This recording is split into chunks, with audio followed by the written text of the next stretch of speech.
Bartas. Galbūt mane žinote, dalyvavau 2010 metų vaikų Eurovizijoje, atstovau Lietuvai su daina Okidoki. Aš mokiausi šitoje mokykloje, Panemunės pradinėje. Galiu pasakyti, kad nuostabi mokykla, nuostabus mokytojai, puikiai direktorė, švietimo atžvilgių viso mokymosi, tai superinis mokymas, atėjau į 5 klasę, buvau pirmūnas.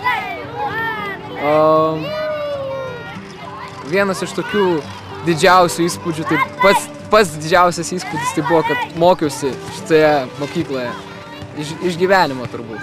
Nes daugiausiai šita mokykla ir man suteikė žinių ir suteikė pasitikėjimo savimi. Jeigu tokia aikštelė būtų buvusi. Aišku, iškart po pamokų vietoj namų darbų turbūt būtų bėgimas į aikštelę ir žaidimas krepšinio. Nes jo, šita mokykla, kai aš mokiausi, neturėjo tokios aikštelės ir iš tikrųjų pasisekė vaikams, kurie dabar mokosi.